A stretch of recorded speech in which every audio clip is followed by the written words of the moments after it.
یو تقریر د نبی علیہ السلام داسې نشته چې هغې کې د تقوا ذکر نه کړی. د تقوا یوه خبره خو هغه ده چې هغه د علماو د طالبانو سره تعلق لري، خو ده خبره ده درته نه وایم هغه ګرانېږي. بیا جمعه کې خو عام وروڼه ناست دي نو د هغې په مقصد به د عام وروڼه پوه نه شي، خو د تقوا متعلق هغه خبره درته کوم چې په کومه تاسو ورسېږئ او څه مقصد ته والی. تقوا وایي څه ده او د تقوا فایده څه ده او یو څو مثالونه به دله درکم. دا درې خبرې. تقوا اصل کې د یو شي نه ځان ساتل منې ته وایي.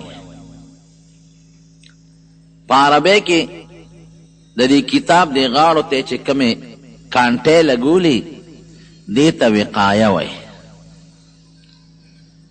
دې اصل ماده ده وقایقي وقایتن. دې ته وقایه ولې وایي دا کانټې چې مونږ چو؟ ځکه دا کتاب بچ کوي، د کتاب حفاظت کوي او کتاب د شلیدلو نه منع کوي. نو چې په کم سیس کې منی او کم سیس کې بچوالی وي او کم سیس کې پریزي پریزم سړی ځان د ډېرې سیزونو نه منع کوي نو بس دې ته تقوا ویل کېږي. د شریعت په اصطلاح کې تقوا څه ته وایي؟ په شریعت کې اصطلاح کې تقوا دې ته وایي چې د ګناه نه سړی پرهیز وکړي، د ګناه نه ځان بچ کړي، د ګناه نه ځان منع کړي. ګوره دا ټولې خبرې پکې راغلې. د ګناه نه یې پرهیز وکړه، ګناه نه یې ځان منع کړه، ځان یې بچ کړه د ګناه نه او د الله نه یې یره وکړه. ځکه د چا په زړه کې چې یری نو دی بیا د خطرناکو او د غلطو کارونو نه ځان ساتي، ځان بچ کوي. د خدای نه یره کول، د الله نه داسې یره کول چې که هېڅوک هم نه او ستا په زړه کې دا راشي چې یو الله موجود دی، که دا ګناه کوم ما نه خلک نه خبرېږي خو یو الله موجود دی، نو د یرې سره پرهیز او منع لازمه یي. بیا خامخا سړی بیا پرهیز کوي د ګناه نه او خامخا ځان د ګناه نه بچ کوي او ګناه نه ځان منع کوي. دغې ته تقوا ویل کېږي. یو څو یې مرتبې دی هغه به درته وروسته ووایم. یو څو مثال یې دله درکوم. اوس حضرت عمر فاروق رضی الله عنه زوی دی حضرت عبدالله ابن عمر. دا د نبی علیہ السلام ډیر عجیبه نږدې صحابي دی او لوی سړی دی ځکه چې د حضرت عمر فاروق رضی الله عنه زوی دی. خو بس بیا خو په خبره کې شک نشته او ډیر زیات احادیث د نبی کریم صلی الله علیه وسلم د دنه نقل دي. لږ نه ډېر احادیث د حضور پاک او خپل کور هم نو ګورئ، د پلار کور هم خو د هر چا ځان لئ. نو جومات کې به بس د نبي علیه السلام په جومات کې به پروت و او جومات کې یو حصه وه د جومات نه بار، جومات سره تړلې وه خو د مانځه د ځای نه بار وه. هغې کې به دا طالبان او دا صحابه چې د مسافر به رالل او یا کم طالبان به د نبی علیه السلام نه به سبق زده کو نو په هغې کې به عموما دوی پراتو صفه به یې ورته وي، دی به هم هغې کې پروت. نو حضور پاک ته نږدې ډېر و. نو یو ځل په یو لاره روان دی، یو غلام د ګډې چیلی سره ده ته خو پته ولګېده چې دا غلام دی، دا ګډې چیلی د ده نه دي، پردی دي، د ده د مالک دي، د مولا دي. هغه ګډې چیلی سرولی نو دی په امتحان کوي، ازمایش پې کوي. نو هغه شپونکي ته وایي وی هلکه یو ګډ را باندې را خرڅ که. وی صاحب دا خو زما نه دي، دا خو زما د سردار دي، زما نه دي، څنګه در باندې خرڅ کړم بې د هغه د اجازت نه. دی خو پې اوس امتحان کوي. مړه وی پیسې به والې جیب کې به واچې او دا ګډ مونږ اوس دلته ستا مخکې وروته غوښه به در باندې مخورو. نو وی صاحب پردې شی در باندې څنګه خرڅ کړم؟ وی څه پته لګي دومره ګډان دي، که مالک دنه تپوس وکړو نو وی روک شوی دی. دا په امتحان کوي ګورې ښه معلومه یې. وی څه پته درته لګي مالک ترې څه پته لګي؟ که مالک تپوس وکړو په دې 200 ګډانو کې چیلو کې د دې ګډ څه پته لګي؟ وی روک شو، شرمه خو تختو یا روک شو رانه پته نه لګي. اوس هم خلک داسې کوي، پردی مال ورسره او سبانی ورته جوړي کې امانت ورسره پردی وي. هلکه زما هغه امانت یاره جې غلی روک شو، ضایع شو. د مالک نه غلا په دې طریقه کوي نه ورته وایي اوس امتحان اخلي وایي مالک ته ووایه که نه چې دا رک شو مالک دې دلته کم دی ستا نه خو نه خبرېږي نو هغه شپونکي مخ بل طرف ته واړو او اسمان ته یې ګوته ونیوه وایي مالک خو مې واقعي دلته نشته خو این الله الله څه شو الله مې کوم ځای دی دا تپوس دنه کوم مالک خو نشته خو فعین الله الله مې څه شو او شی کړله او روان شو ته عبدالله ابن عمر پوه شو چې دا سړی متقي دی د خدای یره پکې ده دې ته تقوا وایي دا د تقوا مثال هېڅوک نشته او ستا زړه کې چې دا تصور قایم شو چې که بل څوک نشته نو زما رب شته زما الله شته او ما ویني نبی کریم صلی الله علیه وسلم فرمایي یو څو کسان به د عرش د سوري لاندې د قیامت پر ورځ یو پکې هغه انسان دی ذکر الله خالیا چې الله یادوي او په داسې ځای کې یادوي چې هېڅوک هم نشته ففاضت عیناه نو سترګې وبهېدې اوښکې د سترګو نه لاړه هېڅوک نشته چا نه یریږي نه هېڅوک نشته چا ته خپل عبادت ښیي نه ریا نه کوي چا ته ښودنه د عبادت نه کوي خالیا هېڅوک نشته یو دی دی یو الله دی ففاضت عیناه نو دی وجاړې خدای ته اوښکې وبهیئ نو چې تصور دی دا په زړه کې قایم کو چې هېڅوک نشته لوی الله شته او په دې خپل زړه کې د الله یره راوسته که دا ګناه کوم هېڅوک مې نیني څوک هم نه خبرېږي الله خبرېږي او الله هغه ذات دی چې ما موقع په موقع نیوې هم شي ما نه دنیا کې هم تپوس کولی شي ما نه آخرت کې هم تپوس کولی شي زما سټوکې هم د هغه په لاس کې دی او زما د بچو سرونه هم د هغه په لاس کې دي او زما عزت او زما مال هم د هغه په لاس کې دی او زما روغ صحت او ژوند د مرګ هم د هغه په لاس کې دی او د آخرت خوشحالۍ او تکلیفونه هم د هغه په لاس کې دي نو ولې خدای سره مقابله وکړم لوی الله مې ویني ان تعبد الله نبی کریم صلی الله علیه وسلم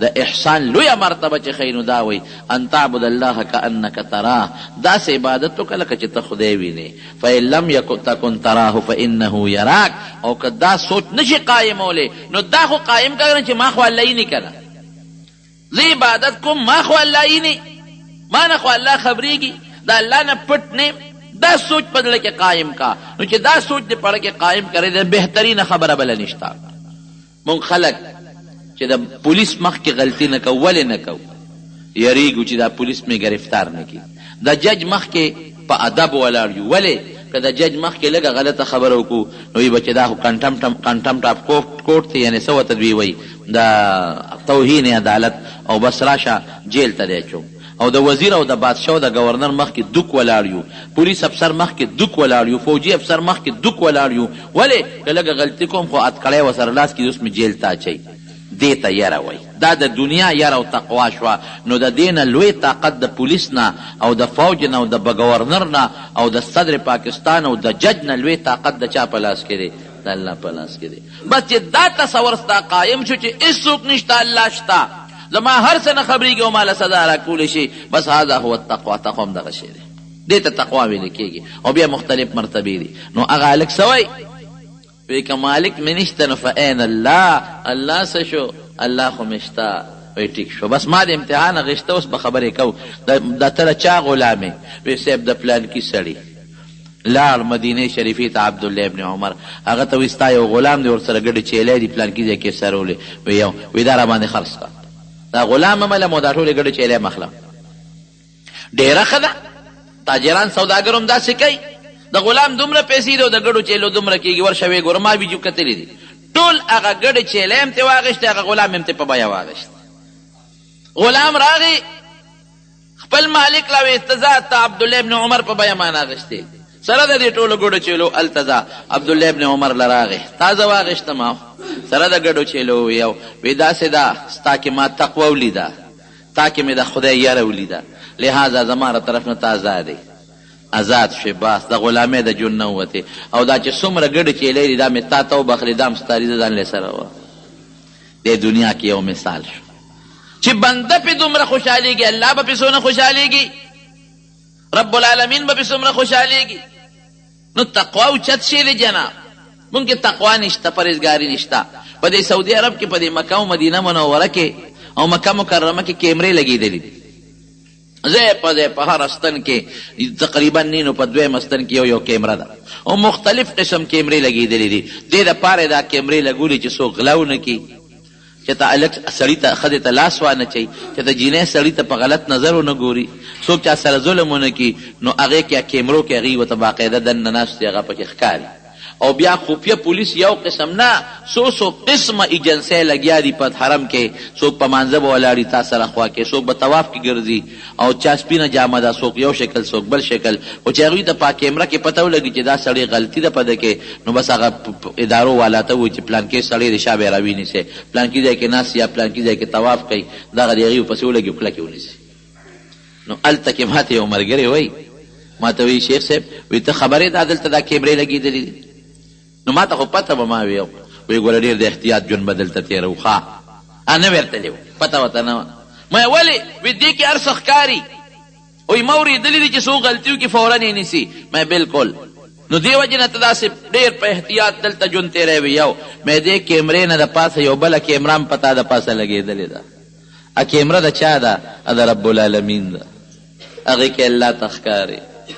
دا کیمره ده که غلطي دې وکړه نو او به دې نیسي، سزا به یو میاشت به دوه به شپږ میاشتې کال به خوشې به دې کړي، خو مې د الله هغه سزا ګوره بیا ډېره زیاته خطرناکه ده، هغې نه بیا بچ کېدی نه شي. دا تصور پړه کې قایمول چې زما د پاسه د الله یو کیمره ده، او که زه ځان لیم، که زه ښځې سره یم، که زه بچو سره یم، که پردې مال مې مخکې پروت دی، نو زه به دوک ژوند تېروم، نیغ ژوند به تېروم، غلطي به نه کوم. یعنې د الله په کیمره د الله ته ښکارم، ما نه بیا رب العالمین تپوس کوي. دې ته تقوا ویلی کېږي. ګناه نه پرهیز. ولې د ګناه نه پرهیز کوې؟ ګناه نه منع کول ځان، ولې د ګناه نه ځان منع کوې؟ دا به تصور قایمې چې رب مې ویني او رب ما نیولی شي او د رب د کیمرې لاندې یم زه.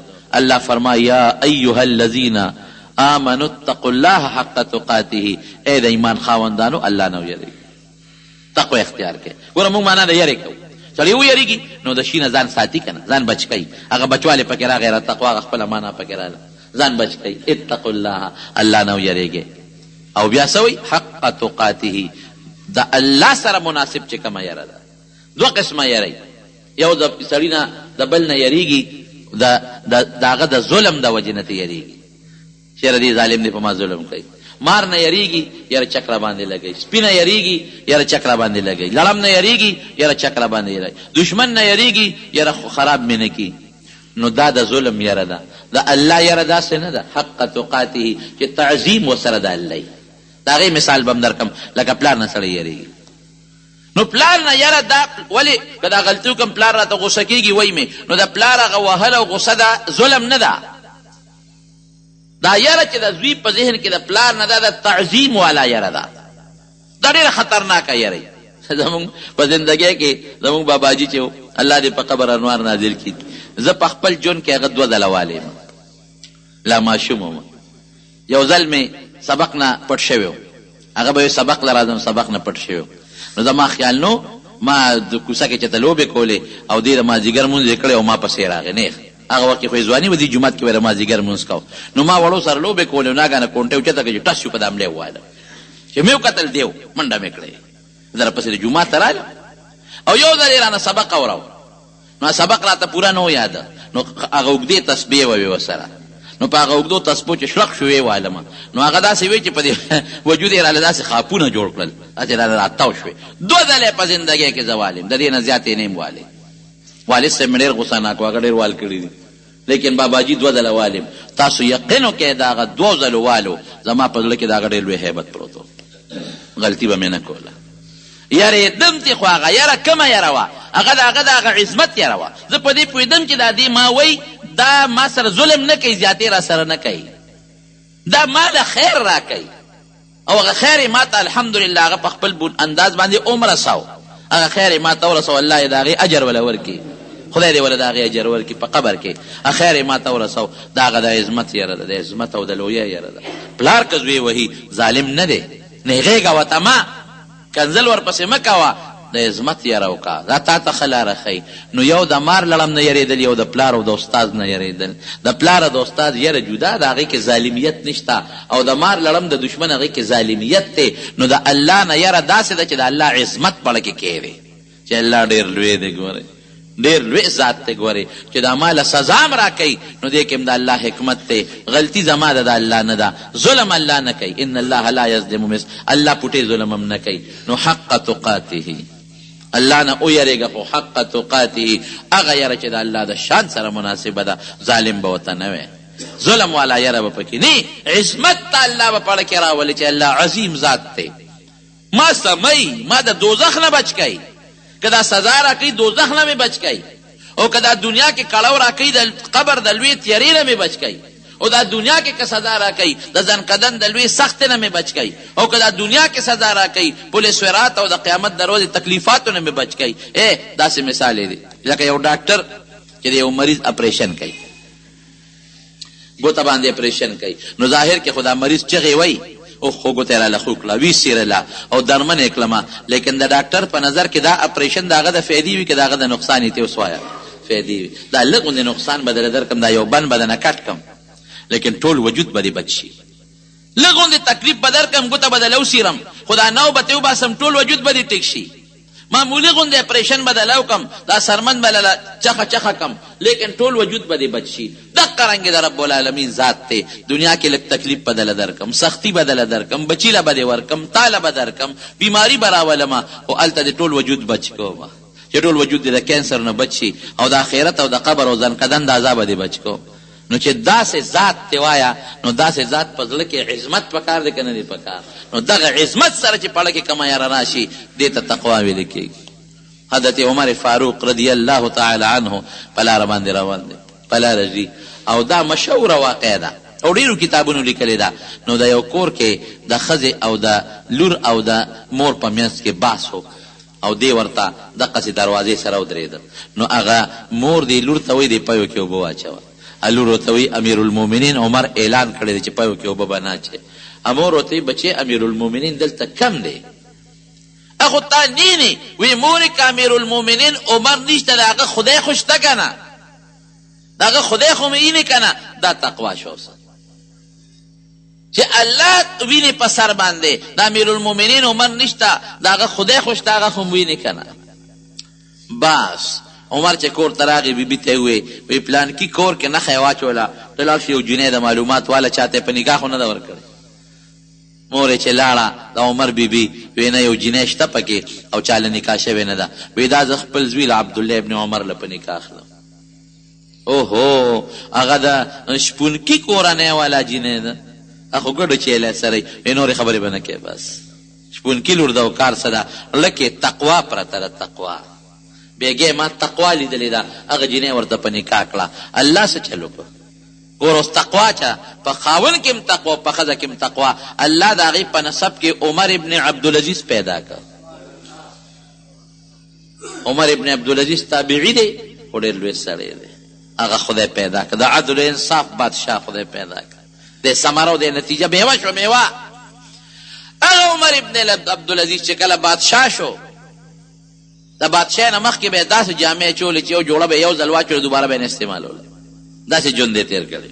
او چې په جوړه به معمولي ګرد و غبار پرېوته نو زر به کور ته ننوت، به یې بدله کړه او بله به یې واچوله. او داسې قیمتي جامې چې په دنیا کې داسې قیمتي جامې به نه وي، داسې اعلی قیمتي جامې په زرګونو او په سوونو جوړې به یې بدلولې او بیا به دوباره به یې نه اغوستلې، او قیمتي اس قیمتي بنګله او په هغې کې اوسېدل او د دنیا نوکران.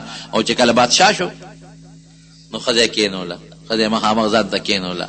فاطمې داسې کار دی چې یو خبره درته کوم، په ما د مسلمانانو ډېر لوی بوج په سر باندې را پرېوت. تا ته یو خبره کوم، ته ځوان او پیغلې او دې وخت کې ځواني ده، نو که ته بل خاوند کول غواړې نو زه به تاله طلاق درکړم، بل خاوند وکړه. وایي سړیه چې بادشاه شو اوس مې درکې، چې بادشاه نه وي نو ځان سره دې ساتلم، او چې اوس د خیر ښېګړې وخت راغی بادشاه شم اوس طلاق راکې. وایي نه په دې وجه نه، اوس زما په دماغ او زما په سر د مسلمانانو دومره بوج راغی چې زما نه شهوت تختولی دی، خواهشات ختم، بس ټینشن چې راشي که نه نو خواهشو تختی، ټینشن دی، ټینشن زما په دماغو دی، ما نه خواهش تختولی دی، ستا حق نشم پوره کولی. نو چې ستا حق نشم پوره کولی، قیامت پر ورځ به ته زما ګریوان کې لاس اچې، نشم پوره کولی. او ته ځوانه جنۍ پیغله، نو که شوق دې کېږي نو زه به طلاق درکړم چې ته بل خاوند وکړه، ستا نشم پوره کولی زما شهوت ختم شوی دی د مسلمانانو لوی بوج مې په سر د پاسه پروت دی ښځه هم د ابو عمر ابن عبدالعزیز ښځه وه وی ایس حق دنه نه غواړم بس تا سره ژوند تېرول غواړم هېڅ پروا مې نشته وی ښه نو بیا به یو چل کې وی ما خپلې جامې چې څومره وي بیت المال ته وقف کړې او ستا چې څومره کالي دي او د ضرورت نه زیاتې جامې دي هغه هم راوړه چې بیت المال ته وقف کړو دا ستا ورور تاله د بیت المال په پیسو جوړې کړي دي هغه هیرې وې جواهرات و سره زرو سپین زرو تاجونه و د سرو زرو امیلونه و د سرو زرو کمربندې وې د سرو زرو هغه د کروڑونو روپو مالو وی ډېره ښه ده هغه ټول راوړل عمر ابن عبدالعزیز ته مخکې کېښودل او د بیت المال چې کم سیکرټري و هغه یې راوغوښته وی دا یو څه د بیت المال کې داخل کړه ژوند یې داسې تېر کړه نو د جمعې په ورځ باندې یو ځل لږ لیټ راغی جومات ته نو مونځ لږ یو پوټې غوندې لیټ شو نو خلک وپوی چا تپوس وی صاحب لږ لیټ شو وی یو څه ضرورت مې و وی څه ضرورت دی وجود دې م رپېږي وی دغه یو جوړه جامې مې دي نورې نه وي نو دا خیره نه وي غسلخانې ته ننوتم اومې لمبل نو بیا مې ځان له دا جامې ووینځلې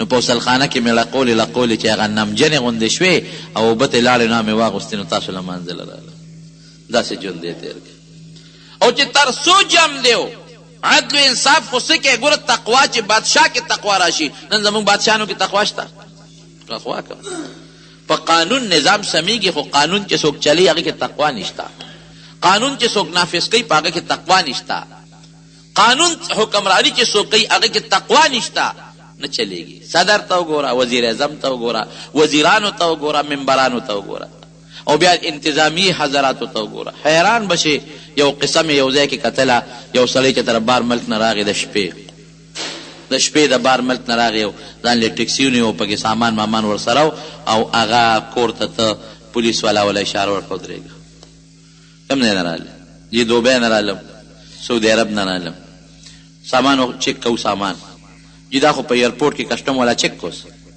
هلته چې راتلم کسټم والا ټولو چک کو وی کسټم مسټم پرېږده موږ به چک کوو یا رجي شپه ده و یخني ده و ټوپک تماچې پرې راویستې او باسې سامان که برابر دی چې جیب کې څه نغدې پیسې وې هغې ته واخېستې اوس ده دا زمونږ کار دی مخکې ورځو کې یو سړی چې د ګډ چا غلا کړی و ګډې ته بوتلی و ګډ هغه غریب لاړ تاڼې ته لاړ تاڼه کې پولیس سره رپورټ کو چې دغسې زما ګډ ما نه غلا شوی دی تانهدار صاحب څه شوي تانهدار صاحب خو په کوارټر کې دی ډېره و چې ودرېږه یاره تانهدار صاحب له ورشم فریاد به ورته وکړم زما نه ګډ چا غلا کړی چې غریب سړی م چې کوارټر ته ورغې دروازې ووهله او په کوټه ور دننه شو نو ګډ د تانهدار د کټ پې پورې تړلی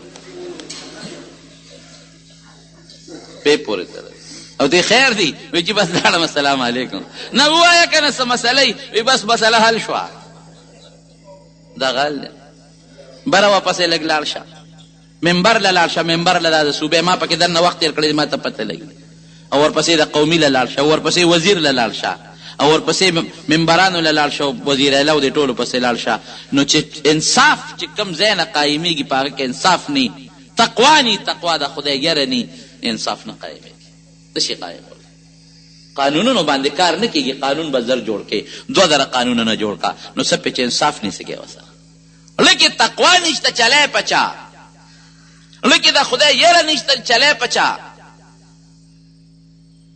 تاسو ګورئ په دې خپل وطن کې چې چېرته ګورنر وزیر اعلی رواني ټول روډ یې ورته کولو کړي داسې ده که نه ده غریب ته یې خواشه دې خواشه وزیر اعلی صاحب روان دی ګورنر صاحب روان دی صدر صاحب روان ټول روډ یې ورته بلاک کړي دا ولې ولې هغه یو انسان دی ته انسان نه ټول روډ دې بلاک کړی دی سعودي کې خدا شی مونه دی هلته کې خو چې سره باتي بله شي نو د وزیر اعلی ګاډې به م ولاړې او د عام به م ولاړې هلته خو چې سره باتي بله شوه ما خو چې څونه لیدلي په مکه مدینه کې نورو نه یم خبر نو د ګورنر ګاډې به م ولاړې او د پولیس به م ولاړې ټول به ولاړې دا نشته چې پولیس والا افسر دی شا به لار ورته خالي کړه یاره پرته ده پړه کې د حکمران یاره ده یا د خدای یاره ده خو یاره پړه کې پرته ده دلته یاره نشته یاره چې راله یاره زه اکثر یو خبره کوم زه چې د کوم څاروي په زړه کې د مالک یره نو ګورې هغه هم دوک ولاړې غوزار نه کړي داسې ده که نه او چې د کوم څاروي په زړه کې د مالک یره نی نو ښکرې اړمې کې سړی ورواجوځي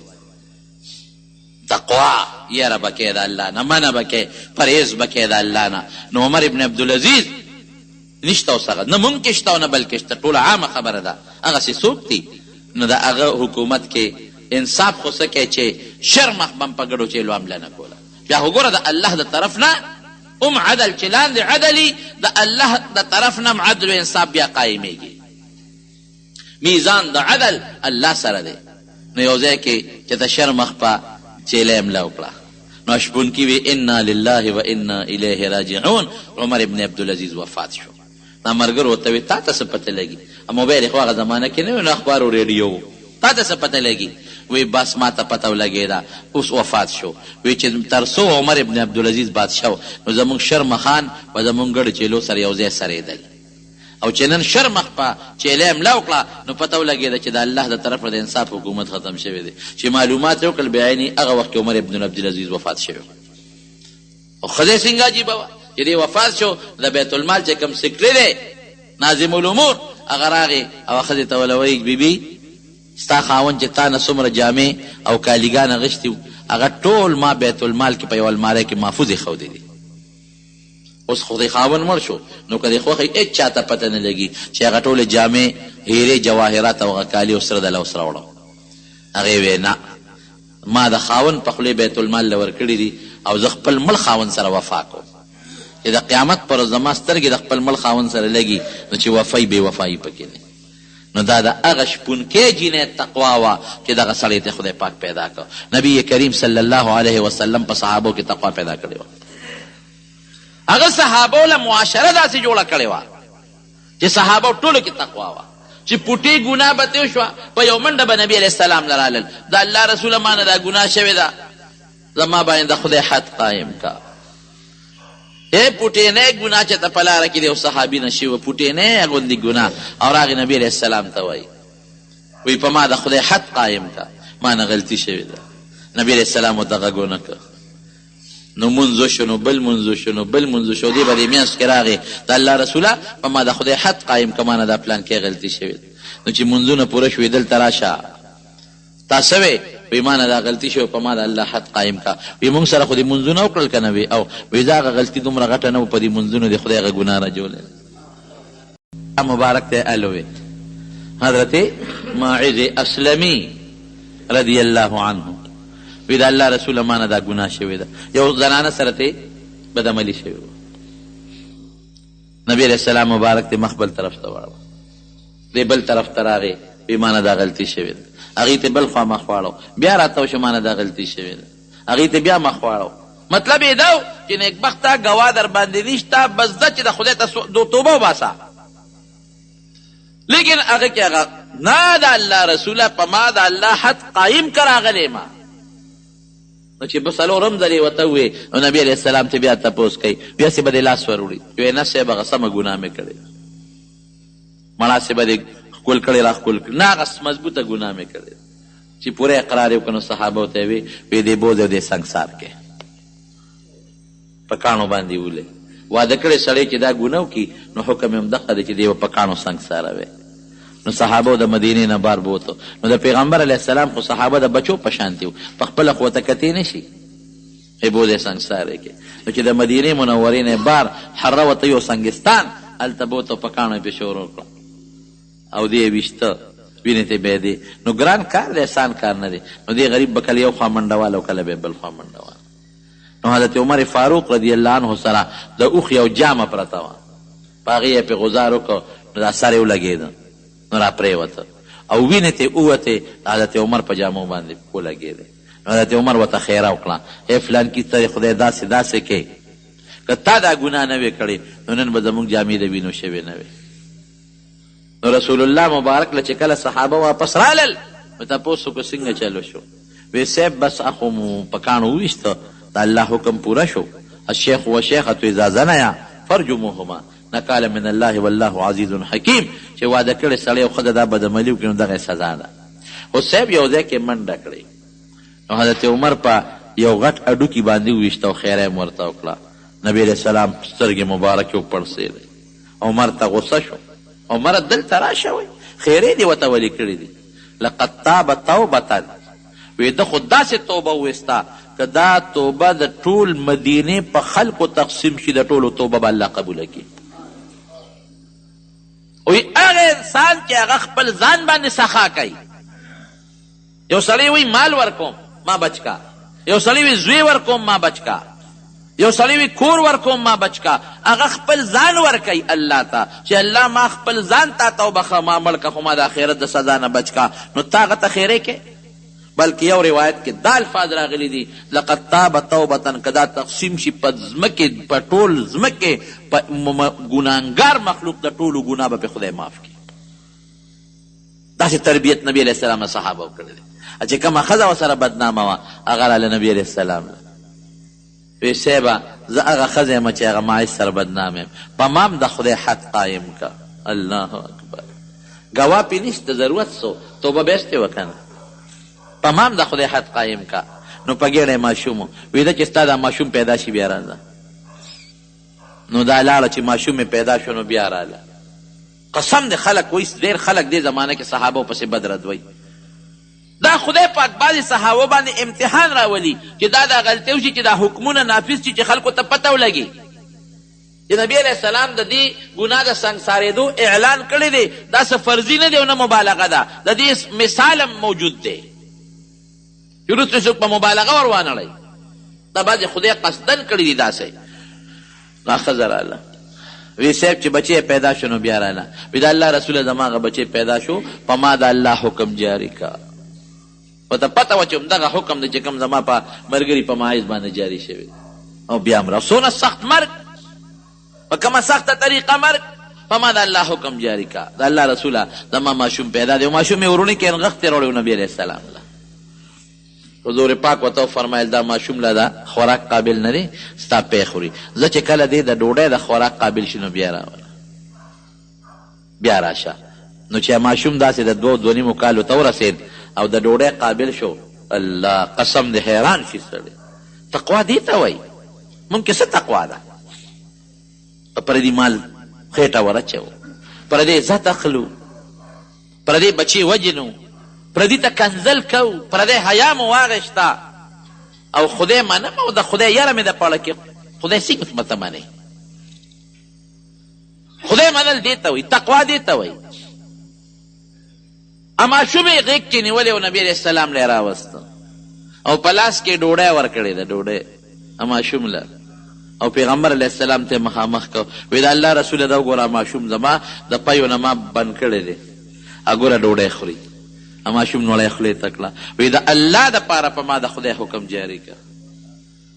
به دا ماشوم ګوره زما ته ضرورت نشته، نوړی په لاس کې ده. الله اکبر. څومره ګران کار دی. حضور پاک دی هغه ماشوم واغېشت. د خدای حکم دی پکې، نبي علیه السلام هم څه نشي کولی، اقرار یې کړی دی. ماشوم یې واغېشت، بل چاله یې ورکړه، وی د دې بچي تربیت کوه او وی دا بوځې او پرده کې په دې باندې سنګسار یې کوي چې دا ختم شي. دا د تقوا مثالونه دي. دا حضور پاک یو معاشره جوړه کړه، داسې معاشره یې جوړه کړه چې د هر چا په زړه کې دا سوچ او دا فکر پروت و چې په ما د الله کیمره د پاسه به ځان دله، ځان به ساته، نه مسلمان له تکلیف ورکوه نه مسلمان ته ضرر رسوه. صحابه خو ډېر لوی خلک دی. د حضرت امام ابو حنیفه رحمت الله علیه یو تاریخ مې کتل. امام ابو حنیفه رحمت الله علیه نو حیران شو. بله یو ځل په بالخانه کې ستړی ستومانه و، ځکه د هغه معمول بس و د شپې به یې د قرآن شریف تلاوت کو، د شپې به ټوله شپه ولاړو د قرآن شریف تلاوت پې کو. در حقیقت ده به د شپې خوب هم کو، عبادت پې هم کو. خو یو ځل په لاره باندې روانو نو یو بوډی بل چاته نصیحت کوي. یو بوډی چا سره په جګړه شوې ده، نو هغه سړی خلک وي دا خو ډېر عبادت ګزار دی بوډی، ته ورته داسې خبرې کوې. زه وي دې ابو حنیفه خو نه دی چې د ماسخوتن په منظره سار مونځ کوي. دې ابو حنیفه خو نه دی چې د ماسخوتن په اودس د سار مونځ کوي. نو امام ابو حنیفه دا خبره واورېده. خو ما کې خو دا صفت نشته. دې بوډی څنګه دا خبره وکړه؟ زه خو د ماسخوتن په اودس د سار مونځ نه کوم. وی یاره دې بوډی دا خبر وکړه راشه دا شی راټینګ کا، نو د ماسخوتن په اودس پې د سار مونځ کوه. د شپې کتاب ګوره او د شپې خپل تلاوت کوه او د خپل بیبي حق دروازې مدا کېږي که نه، هغه څه خبره نشته.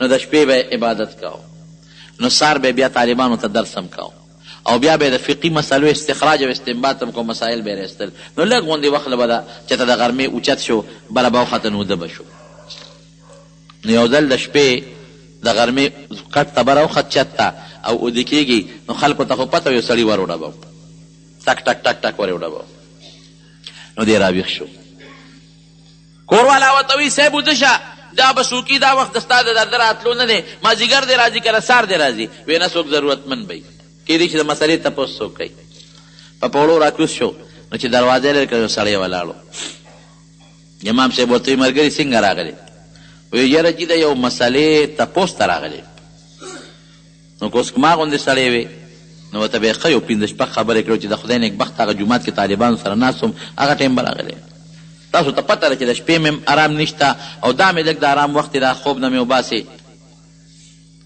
دا مې د ارام وخت د خوب نه وباسې وی د یو مسلې تپوس ته راغلی وی وایه سړی غلی شو یاره جي وی یېره مې شوه چې را روانېدم نو یاده مې وه خو یېره مې شوه وی ښځه چې د یاده شي بیا راشه امام صاحب بره وخته نو چې وخته او بیا ډډه وواله لږ ساته او خوب ورغې نو سړي بیا ټک ټک شروع کړل نو بیا وله راکوي شو چې راکوي شو دروازې به مقه سړی ولاړو وی څنګه بیا رالې وی یاره جي هغه مسله مې رایاده شوه نو بیا رالمه وی وایه یې وی دا ستا د کور د دغه دروازې پورې مې یاده وه خو دلته مې بیا یېره شوه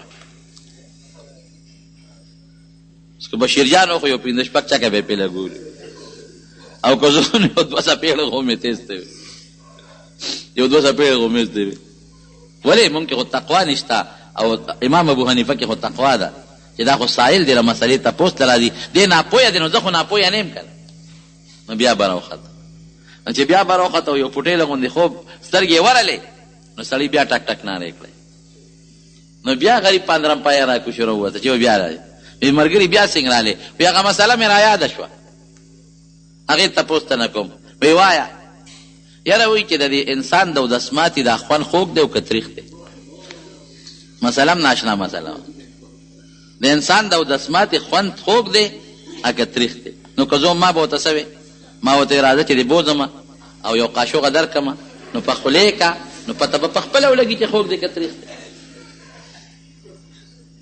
ما خو به ورته داسې ویلي چې ته راځه ډېران له دې بوځم ټټی له دې بوځم ډېران له او بس یو قاشوغه خوله کې در کوم نو ما ته به هم بیا مسله معلومه شي او تا ته به معلومه شي داسې مسله ده چې درې ځله یې د خوبه وویستم او ودې کړولم امام صاحب ورته څه وایي ډېر عجیبه انسان دی او ورته وایي یاره چې لوند دي که نه لوند نو دا خوږ دی او چې اوچي نو بیا تریخ دی د انسان او دسماتې چې لوند دي نو خوږ دی چې تازه او چې اوچي نو تریخي سړی ورته څه وایي وی جي تا سکلی دی سب اوس امام صاحب ته ګوره او دې بیا ادبۍ ته ګوره تا سکلی دی چې دا خبره کوې اوس که زه وې که نه نو خدای چې څه به مې کولو که دا معذوره بشیر جانه مې نو خدای چې ځان به یې پې ورچاو دې خو ځان له یو شی دی که نه خو سا به یې ته ستا پرېښوده خو یې نه امام صاحب ورته څه وایي امام صاحب ورته څه وایي وی نه بچې سکلی مې نه دی خو چې تازه وي نو مچان وله راځي خوږ شي له مچ راځي او چې اوچ شي نو بیا وله مچ نه راځي نو معلومیږي دا چې بیا خوند بدل شوی دی د نور یا د هوا سره اوس پوه شوې بچې ورته وایي او نو هغه سړی ورته وایي امام صاحب ته وی تا وګټله او ما بیله تا وګټله او ما بیله وی څنګه وی دغه ځای ناست وي زه ستا سخت مخالف یم نو ستا متعلق باس راغی نو چا وی چې امام صاحب ډېر صابر انسان دی او ډېره لویه تقوا ده پکې وی ما ورته چې هغه کې سر ناړو نه صبر شته او نه پکې تقوا شته وی چې شته پکې نو مې ودرېږه زه اوس معلومات کوم نو ما ستا صبر معلوم کو ستا تقوا مې معلومه کړه تا ما ته د یو ناپوهه سوالګري په نظر وکتل نو ما له دې سزا رانه کړه که ستا په ځای بل څوک وې نو زه به یې بلا ډبولې ومه نو تا وګټله واقعي صبر او تقوا در کې شته او ما بیله نو د امام صاحب په لاس یې بیعت وکړو او د امام صاحب په مریدانو په لویو شاګردانو کې داخل شو نو حضرت امام یو بله واقع مې ولیدله نو په لاره روانو نو یو سړي ورته کنځل شروع کړل نو امام صاحب غلی دی او ورته کنځل کوي ښه مضبوط کنځل ورته کوي نو یو ځای راغې داسې چې هلته دوه لارې بېلېدلې نو دا سړي جدا دې طرف ته کور و د امام صاحب دې خوا کور کورونه یې جدا و نو امام صاحب ورته هغه چوک کې ودرېده سړي ته یې ملګري وایي ستا لاره اوس زما نه جدا کېږي ته داسې ځې او زه داسې ځم نو زړه به دې ډک پاتې شي نو دلته درته ودرېږم که په زړه کې نور څه کنځلي چې هغه مو کې چړه تش کې لار بدلېږي چې زړه دې تش پاتې شي ولې کړه دې په دې کنځلو ډک پاتې شي ناجوړه به شي زه شا به وکړې یو څو کنځلې نه وریم چې ته داسې ځې داسې ځې نه را پرېوت د امام صاحب په لاسونو ښکلولو یې شروع کړه او تندي ښکلولو باندې شروع کړه داسې قسمه صبر او داسې قسمه صفت پک چا کې دی دغه امام ابو حنیفه رحمت الله علیه بیبي څه وایي دې ته تقوا وایي بیبي څه وایي وایي چې کله به اخره شپه شوه او تهجد به وکړل نو په ځمکه به کېناسته او قبلې ته به یې مخ کړلی او دا خپله ږیره به یې دغسې په دا لاس کې ونیول سپینه ږیره یې وه وایي ما ته هغه منظر اوس هم یاد دی سپینه ږیره به یې په دا لاس کې داسې ونیوله او الله ته به په چغو چغو په ژړا شو یا الله ابو حنیفه سره یې اسم نشته خدایا اسم نشته دغه سپین ډکي دي ورسره الله دې سپینو ډکو سره به خالي لاس تاله ابو حنیفه درځي پروردګاره د دې سپینو ډکو د ابو حنیفه لحاظ وکړه دې ته تقوا وایي نو تقوا بهترین صفت دی د شریعت او د طریقت د دواړو بنیاد دی تا نه به لوی متشرع انسان اله جوړېږي چې تقوا درکې وي تا نه به لوی صوفي او لوی پیر او نیک سړی اله جوړېږي چې تقوا درکې وي او که دا دواړو کې ني په یو عالم کې تقوا ني په یو صوفي کې تقوا ني نه ته بزرګ جوړېدی شي او نه ته نیک سړی جوړېدی شي تقوا بنیاد دی نو حاصل دا دی چې ته هر وخت کې دا تصور قائم کې په خپل سوچ کې دا فکر قائم کې چې زه سم کوم زمان الله خبرېږي او مال الله د هغې سزا م راکولی شي د هغې جزا م مال راکولی شي او ما الله رانیویم شي دې ته تقوا ویلی کېږي دا ټولو نه وړه مرتبه دا ده چې سړی د کفر او د شرک نه ځان وساتي کفر و شرک نه ځان بچ کی تقوا اتقاء عن الشرک والکفر کفر و شرک نه ځان وساتي دویم نمبر مرتبه څه ده چې سړی د غټ ګناه نه ځان وساتي کبیره ورته وایي درېیمه مرتبه څه ده چې سړی د وړې ګناه نه ځان وساتي دا وړه ګناه ګورې موږ ته اسم نه ښکاري ډېر خلک وایي دا ګناه مړه دا خو وړه ګناه ده مولانا اشرف علي تانوي رحمت الله علیه چا تپوس وکړو وی صاحب دا وړه ګناه او لویه ګناه که وړه سړی وکړي هغه ول عجیبه مثال ورکړو وی د غټې ګناه مثال د غټې سکروټ کې دی او د وړې ګناه مثال د وړې سکروټ کې دی نو وی وړه سکروټ که څوک بکس کې جامو سره ږدي که وړه سکروټ که دې واخېسته او په بکس کې جامو سره کېښوده نو زر خو به یې دلی او نه سوځئ غټه دې کېښوده خو پاسات پې اور لګئ خو که وړه دې کېښوده نو زر خو به یې ونه سوځئ خو ګنټه دوه درې پس به رو هغه اور رسېږي ناګانه به یې دله غرغنډه کړي دقسې غټه ګناه ده غټه سکروټ که ده فوري دې سوځئ وړه ګناه پوټینی سکروټ که ده دا چې پرته نو پړه کې داغ پیدا کوي نن وړه د سببه ترې غټه جوړه شي او د ګناه د خوند مثال عجیبه ښودلی دی مولانا اشرف علي تانوي رحمت الله علیه عجیبه مثال یې ښودلی دی وایي د ګناه خوند داسې دی لکه چې په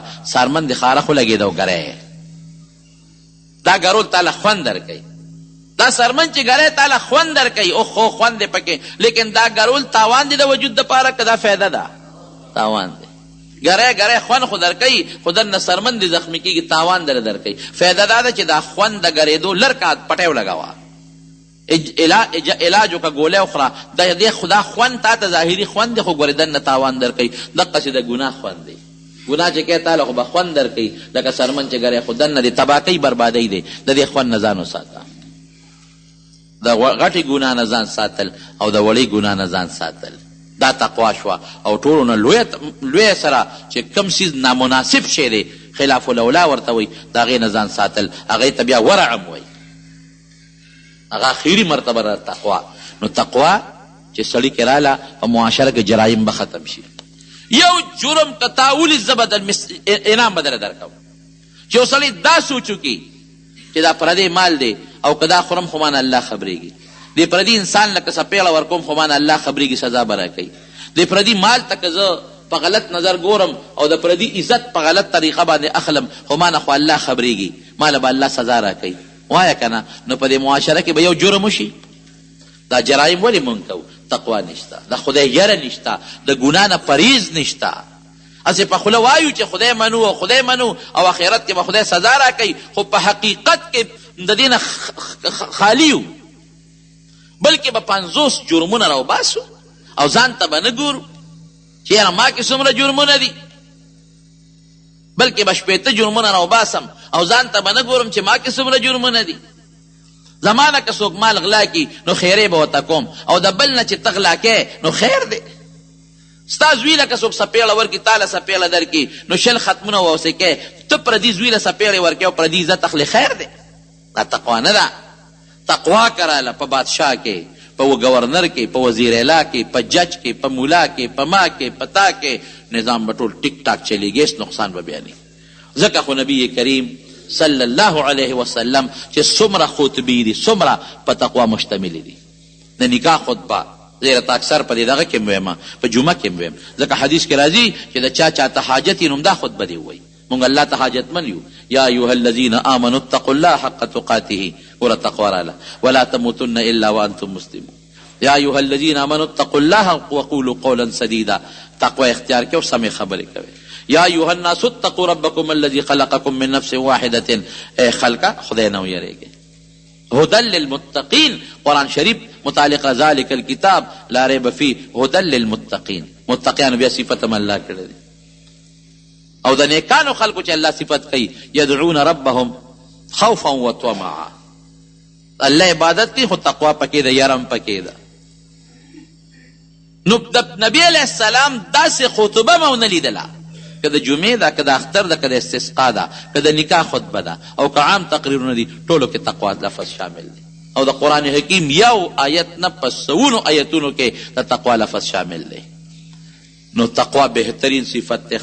او مقصد خو یې ورسېدی که نه؟ لوی مقصد د تقوا ده چې ته ځان لی او که خلکو سره نو د الله زور او الله په دې خپل سر حاضر وګڼئ بس، او ځان کې یره پیدا کړي، او د ګناه نه، د کفر نه، او د غیر مناسب امورو نه ځان بچ کړي. دې ته تقوا ویل کېږي. الله دې په موږ کې پیدا کړي. خود حضور پاک په خپله د تقوا یو ډېر اخیري مرتبه ده. که هغه موږ کې ویم نه نو موږ پې خدای نه نیسي، لیکن صحابه به هغه مرتبه هم ځان کې پیدا کوله. لکه حضرت ابوبکر صدیق رضی الله تعالی عنه یو غلامو، نو په هغه به مزدوري کوله. دا په عربو کې دا یو رواج و چې غلامان به چا دې له اخېستل چې زما خدمت وکړي، چا به دې له ساتل چې یاره دا کاریګر دی نو دی به کار کوي بازار کې، نو ماله به ماښام پیسې پیدا کوي. چا به پې دیاړي کوله چې د دیاړي کوه او دومره پیسې ګټه ماله راوړه. نو د حضرت ابوبکر صدیق رضی الله عنه یو غلام و، هغه ته یې ویې ته د ورځې کار کوه او ماښام ماله پیسې راوړه. نو د به کار خدمت کوم او ماښام به حضرت ابوبکر صدیق رضی الله عنه له چې څه ګټلي و پیسې به یې راوړل. نو یو ځل یې وله څه خوراک راوړه، تازه خوراک. حضرت ابوبکر صدیق هغه خوراک وخوړه. نو هغه غلام ورته وایي وی نور کله خو به دې ما نه تپوس کو چې دا خوراک د څه دی، نن خو دې تاړو تپوس ما نه ونه کړ. حضرت ابوبکر صدیق ورته وایي وی وږي وم ډېر زیات، ډېر وږي وم. نو چې خوراک دې کېښود نو اړو تپوس مې محسوس نه که ضرورت او ومې خوړه. خو یې اوس ته نه تپوس کوم. وی دا کم ځای و؟ وی دا چې کله زه په جاهلیت کې وم د اسلام نه مخکې، نو یو سړي له مې څه منتر جادو کړی و، او په منتر جادو نه پوهېدم، دوکه مې ورسره کړې وه. نو هغه قرض مې په هغه سړي باندې پورې و.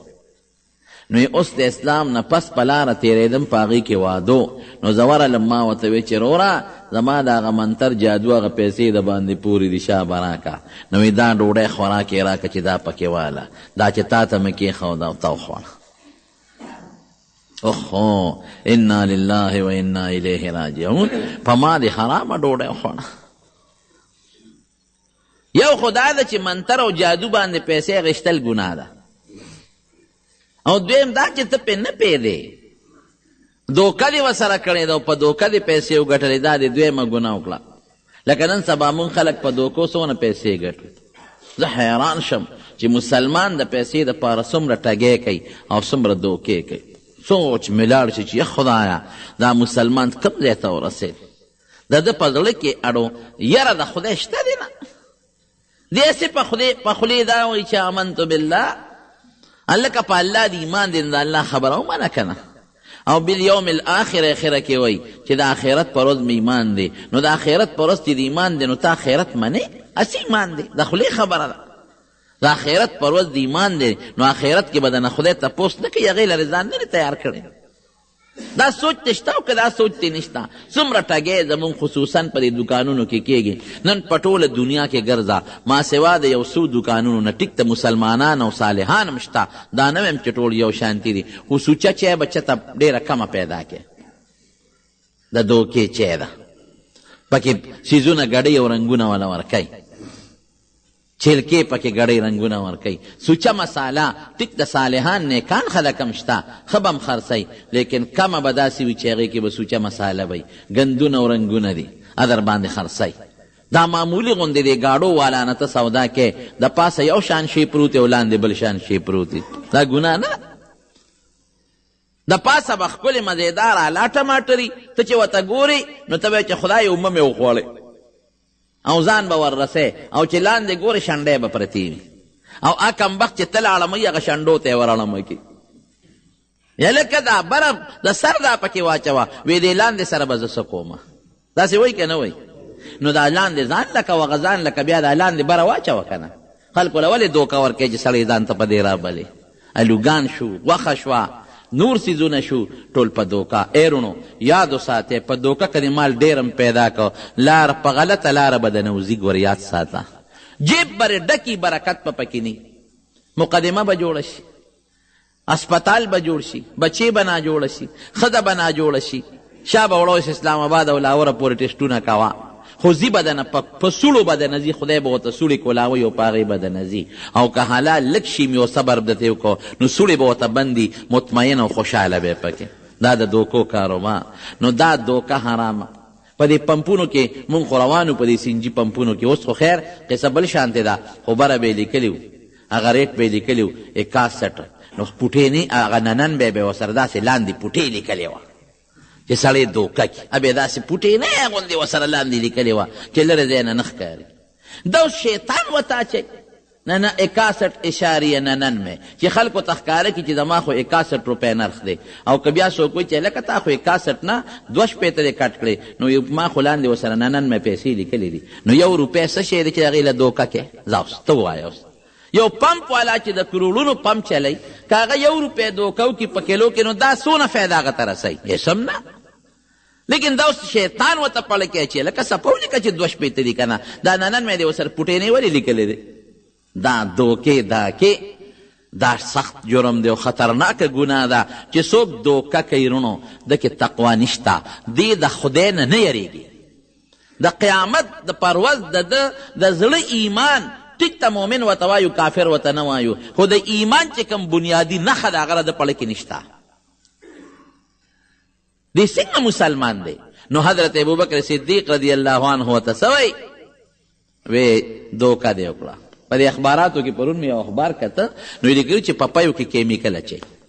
ما مخکې ورځو کې ویل پی خو الحمدلله اوس یو ځای کې چې څکله نو مزېداره ټینګه وه، مې پی خو لکه چې ښه ټینګي، ای مولوي صاحب ټینګ کوم دی، مې چای دی خشته راوړې ده. نو وی دا پکې دا ظالمان څه پوډر موډر ګډوي او په هغې یې ټینګوي. اوس څه کوې ورسره؟ د انسان صحت سره لوبې دي که نه. 2 نقصانه شو، پیسه دې په دوکه وګټله او انسان صحت دې برباد که د خدای نه نه یریږي. نو وی تا 2 نقصانه وکړل، په جادو منتر دې پیسې واخیستې او دوکه دې هم کړې ده. اوهو نو څه چلې وکړه؟ تالو کې ګوته ومنډله چې دا ډوډۍ الټی کړم، زور یې لګاو نو الټی کېدې نه. حالانکې د شریعت مسله دا ده چې تا باندې څوک ډوډۍ خوري او ته پې نه پې او حرام یې د باندې وخوړه، انسان دی، نو پته یې الټی کول څه لازم او فرض نه دی. ته په دې مکلف نه چې خامخا الټی کړه، بس غلطي یو سړي ډوډۍ در باندې وخوړه، وروسته یې راته وایي چې حرامه مې در باندې وخوړه، نو الټی کول پتا لازم نه دی په شریعت کې. خدا د تقوا هغه اخري درجه ده، ورع ورته وایي، هغه اخري درجه. خوله ګوته یې منډله چې کوي نو الټی کېدې سترګې بقې بقې راووتې چا ورته وی صاحب ولې وی دا ډوډۍ ورسره وباسم وی اوبه پسې وڅښه نو بیا کیدی شي الټی درشي وی ورشه اوبه راوړی نو اوبې وڅښلې نو بیا په تالو کې ګوته ومنډله نو هغه ارسې الټی کړل دومره یې ورسره سترګې بقې وپړسېدلې رنګ یې ورسره بدل شو مخ یې سور شو وی دا دې څه وکړل ځان سره ځان دې برباد که شاګردان ورته وی که دین وړی سره زما روح او سا راوته نو مې ورسره رایسته خو دا وړی مې وجود کې نه پرېښوده دا آخری مرتبه د تقوا صحابو کې داسې تقوا نبی کریم صلی الله علیه وسلم مو ته ښودلې دي یو ځای کې نبی علیه السلام د یو ښځې میلمه شو غوښه یې وله پخه کړه چې ډوډۍ خوړله چې نوړی اوچته کړه خوله کې اړی راړی نه تېرېږي اړی راړی په خوله کې نوړی نه تېرېږي نبی علیه السلام وفرمایل وی داسې معلومیږي لکه دا غوښه چې د کم څاروي ده د مالک نه بې اجازته حلال شوی دی معلومات والی ښځې نه یې تپوس وکړه وی دا غوښه تا د څه وی دا مې یو رکوټ چیلوکې یا ګډورکې حلال کړی دی وی د چا وی نبی علیه السلام مې میلمه و زما خوا کې ګاونډیان دي د هغې نه مې اخېسته نو چې ورغلم نو مالک یې په کور کې نو ښځې ته مې ووایي چې دا په څو خرڅی وی خاوند مې نشته مې ده بس په مې را خرڅ کړه چې خاوند دې راشي خیر اجازت به ترې وغواړي پیسې مې ورکړي دي دا نه چې مې نه دي ورکړي خو خاوند نه بې اجازته حلال شوی دی نبی علیه السلام وی داسې وکړئ وی دا خوراک چې د په قیدیانو میدیانو وخورئ دا موږ له منع کوي چې پیغمبر د خلکو مخکې دا کار کوي نو اثر کیږي که نه کیږي که زه مثال په طور تاسو ته دلته ناست یم او مسله درته بیانوم او زه په خپله یو مسله کې یو ګناه کې مبتلا یم او تا ته یم چې دا ګناه مه کوه ته رښتیا ووایې په تا به اثر وکړي نه که تا باندې به کله اثر کوي هله به اثر کوي چې زه خپله دا ګناه نه کوم چې زه یې نه کوم ځان ساتم نو په تا به هله اثر کوي او چې زه په خپله پکې مبتلا یم تا ته وایم مه کوه او دې په خپله کوم اثر به د باندې چته مونه کي نو رسول الله مبارک لومبي عمل به په خپله کوه دویم نمبر د صحابو مخکې به عمل کو نو صحابو کې بیا دا پیدا کېدل به نو صحابه خو بیا عجیبه حیثیات او عجیبه شخصیات ته جوړ شو حضرت حنظله رضی الله تعالی عنه یو ځل په لاره را روان دی او پریشانه دی نو سوی نافقه حنظله نافقه حنظله نافقه حنظله نو ظاهري معنا خو یې دا چې حنظله منافق شوی دی لیکن دا معنا خو موږ نشو کولی هغه صحابه دي یو سړی ځان ته ډېر م ګناهګار وي ګناهګار یم خو ته خو نه چې ویلې ورته که نه خو ځان له لګیا دی الله سره یې معامله ده نو نافقه حنظله نافقه حنظله معنا به یې دا وکړم چې ګډوډ شو حنظله ګډوډ دی حضرت ابوبکر صدیق رضی الله عنه ولا په مخه ورغی او دوی همدغه روان دی چغه وی نافقه حنظله ګډوډ دی ابوبکر ورته وی مالکه څه شوي هلکه څه چل دی خیر دی وی حضرت ابوبکر وی چې موږ د نبی علیه السلام سره په مجلس کې ناست یو نو وی موږ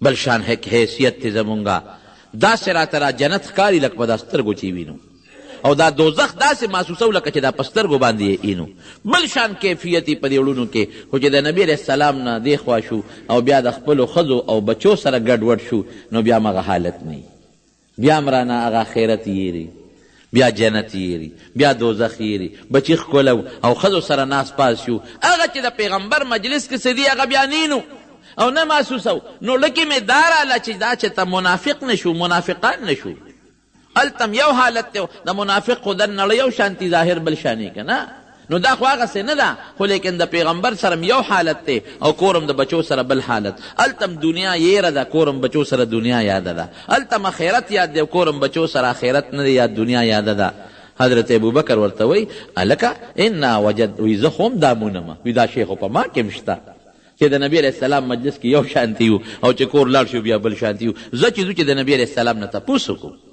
رالل حضور پاک مبارک ته کېناستل او دوی هم اقه ناره لګی نافقه حنظله د الله رسوله حنظله ګډوډ دی حضور پاک هم دې تپوس کوي مالک څه شوي دي څه مسله ده نو دا حال یې ورته وویل صاحب چې تا سره ناست یو نو آخرت جنت دوزخ داسې ښکاري لکه په دا سترګو چې وینو دنیا مو یېری او چې ستا نه لاړ شو او کور ته بچو ښځو سره ګډوډ شو بیا مو هغه حالت نه نبی کریم کور دا هغه تقوا ده دا هغه تقوا ده دې ته هغه تقوا وایي زړه کې یره او خشیت په زړه کې راشي دا د تقوا یو مرتبه ده نو راغی نبی علیه السلام ورته وایي ای حنظله وی که تاسو ما سره په کم حالت یې او دا حالت هم همیشه کور کې هم دا حالتي، بچو سره هم دا حالتي، پلار هم دا حالتي. نو لصافحتکم الملائکة علی فرشکم، وی بیا به هم دې حد ته مرتبه ورسي چې فرشتې به د سره په کټونو بسترو کې ستړي مشي کوي. ولیکن ساعتا یو ساعت به داسې وي، یو ساعت به داسې وي. دا خو دنیا حالت دی، دنیا کې خو داسې کېدی نشي. ما والا حالت که پکوري بچو سره به څه کوي، بیا خو ګټه نشي کولی. بیبي سره به څه کوي، تعلقات نشي قایمولی. دوستانو به سره به څه کوي، گپ شپ او خوش طبیعتي بیا نشي کولی. یو ساعت به یو شانتې، بل ساعت. د پیغمبر علیه السلام د مجلس په داسې مثال و لکه بلف ته چې کم ځای نږدې وي زیاته رڼا یې پکې، او د بلف نه چې کم ځای لرې وي نو هلته رڼا کم وي. داسې ده که نو چې حضور پاک مجلس کې به څوک ناست و، به ټوله رڼا وه، غړه کې به هم رڼا پرته وه، سترګو کې به هم رڼا پرته وه. او چې د پیغمبر علیه السلام د مجلس ته به اخوا شو او کور ته به لاړ، د رڼا سر به کت. داسې لکه تاسو یا مونږ چې ته د یو عالم تقریر اورو نو هغه حالت بدلی بل شانتې وي، او چې تقریر ختم شي او سړی کور ته لاړ شي نو حالت بیا بل شانتې وي. دا یو اثر وي د مجلس. لیکن صحابو کې دا سوچ و چې دا ولې داسې دی. کم حالت چې زمونږ د رسول الله مبارک په مجلس کې دی چې هغه حالت چې زمونږ په کور کې وي، دې ته تقوا وایي. ما تاسو ته حدیث تیره جمعه ویلی چې نبی علیه السلام فرمایي چې 9 کسان به د الله د عرش لاندې د قیامت په ورځ باندې 9 کسان، او نور به څونه نږدې وي، 1 میل به نور نږدې وي، 1 میل. نو په ترمذي شریف کې یو حدیث تیر شو پرون نابل اور زمونږ په ترمذي شریف کې حیران شم. وی میل هغه صحابي وی اراوي وی میلونه خو 2 قسمه دي. وی یو خدا میل دی دا چې کم په سړک باندې کم لګېدلی دی او په لاره لګېدلی دی، او په عربی کې میل سلی ته م وایي چې په سترګو کې سړی وایي. میل عربی کې سلی مونږ پښتو کې سلی ورته وایو، رجوڼو مکې پروت او سترګه کې وایي. نو نبی علیه السلام وایي چې نور به 1 میل نږدې وي. نو آیا دا ځمکې والا میل دی او که هغه سلی والا میل دی؟ دومره به نږدې وي. او هر سړی به په خپله خوله کې ډوب پروت وي، ډوب، د چا د کونډو پورې، د چا د بډې پورې، د چا د سینې پورې، او د چا د خولې پورې. دغه میدان کې به 9 قسمه خلک د الله د عرش د سوري لاندې ناستي، به الفاظ دیگر د الله میلمانه وی، د رب العالمین او د پروردگار میلمانه وی. نو هغې 9 کې یو کس څوک دی؟ تقوا والا، متقی. رجل ذکر الله خالیا ففازت عیناه، هغه سړی دی چې دی ځان له په کوټه کې دی، ځان له په جومات کې دی، هېڅوک نشته، پروردګار ورته رایاد شو نو سترګو نه اوښکې وبهېدې. ویې منله چې الله زما هر څه ویني، ویې منله چې الله ما ګوري. د خلکو مخکې خو هر سړی نیغي، د خلکو مخکې د نوکر د خپل افسر مخکې ټیک ټاکي، پلار د بچو مخکې او بچې د پلار مخکې ټیک ټاکي، رور د رور مخکې ښځه د خاوند مخکې ټیک ټاکي. جومات کې چې خلکو سره ناست دی ټیک ټاک پې شرمېږي به چې دا ګناه د خلکو مخکې کومه، دا رور به راته وایي چې دا څه کوي، دا زوی به وایي دا څه کوي، دا پلار به وایي دا څه کوي، دا ګاونډي به وایي دا څه کوي، دا افسر به وایي دا څه کوي. لیکن کمال به تقوا به دې الی ذکر الله خالیا، چې ځان لی هېڅوک هم نی او الله را یاد کې، او د سترګو نه دې اوښکې دارې ووایي. دا صفت به ځان کې پیدا کوو. ورونو ګورئ، دا تقوا والا صفت به ځان کې پیدا کوو. دا به نه وایو یاره دا خو د ډېر خلک په دې دوکه دي. که ته ورته وایې نیکي وکړه، مړه رب غفور رحیم دی، الله مهربانه او رحم کوونکی دی. داسې وایي که نه وایي؟ ښه، د پښتنو متل دی، وایي ګوړه ګوړه کوه نو خوله به رې خوږېږي. یو سړی چې ګوړه ګوړه کوي نو خولې خوږېږي، خوله به کله خوږېږي؟ چې ګوړه وخوري. که ته د ورځې په تسبیح راوالې او 10,000 کرته په تسبیح اړی چې ګوړه ګوړه ګوړه ګوړه ګوړه، نو خوله دې نه خوږېږي. او که داسې یو پوټې غوندې د دې نوک عمره ګوړه دې ژبې ته راوړله، پټک دې خوله خوږه شوه. نو که ته ډېر هم بیا چې الله غفور رحیم دی او په ما به رحم کوي او ګناه کوي، نو دا ګوړه ګوړه کوه خوله به دې خوږېږي. د الله رحم وجود ته را دننه که، یو ټوکله ګوړه وخوړه. داسې عمل وکړه چې د الله رحم در کې در دننه شي. داسې عمل وکړه، پوټینی عمل وکړه، لږ عمل وکړه، خو چې ته د الله د رحم ستا په دې سینه کې وردن نشي، ستا په دې وجود د الله مغفرت راشي. او که ته هسې ګوړه ګوړه کوې نو په دې خوله نه خوږېږي، ګوړه به خورې نو خوله به دې خوږېږي. ځان داسې که چې د الله د مغفرت او د رحم ستا په دې سر او په دې وجود کې لږ پوټینی موردن نشي، نو بیا کار بیا سم دی. نو ځان له په دې اړه ښه کړ. هلکه زه مسلمان پیدا کړی مې جنت ته به مې بوځي. مسلمان یې پیدا کړی خو د مسلمانۍ کار به کوې. یوازې دا چې مسلمان مسلمان مسلمان مسلمان، دغه مثال دی چې ګوړه ګوړه کوه خوله به دې خوږېږي. مسلمانه والا کارو کدم اسلام اغا عمل پدا جبه کې ده وسکا خوله به دې خوږه شي د اسلام والا هغه پټکي راواله په دا سر کې ده د اسلام هغه جامه راواله په دې وجود کې ده د اسلام هغه عمل راواله هغه اخلاق راواله او په دا ژبه کې ده وسکه اسلام وسکه په نوم نه وسکه اسلام نو ته ګوره چې بیا د خوله په اسلام خوږېږي که نه خوږېږي موږ سکه نه کوو د اسلام بلستن کې خپې ورکړي نه مونځ شته نه روژه شته نه مونځ شته او نه روژه شته او نه زکات شته او نه حج شته او نه چې ته مسلمان ته ښېګړه شته او فایده شته او مسلمان یم ګوړه ګوړه کوه خوله به خوږېږي یاد وساته رونو رسول الله مبارک دا نه دي مونږ ته ویلې چې بس الله غفور رحیم دی او مونځ مه کوه الله غفور رحیم دی او نیکي مه کوه دی مونږ ته دا ښولي چې ځان داسې که چې الله در باندې رحم وکړي الله رحیم دی چې رحم در باندې وکړي داسې عمل وکړه داسې سکه وکړه الله غفور دی چې دی وبخي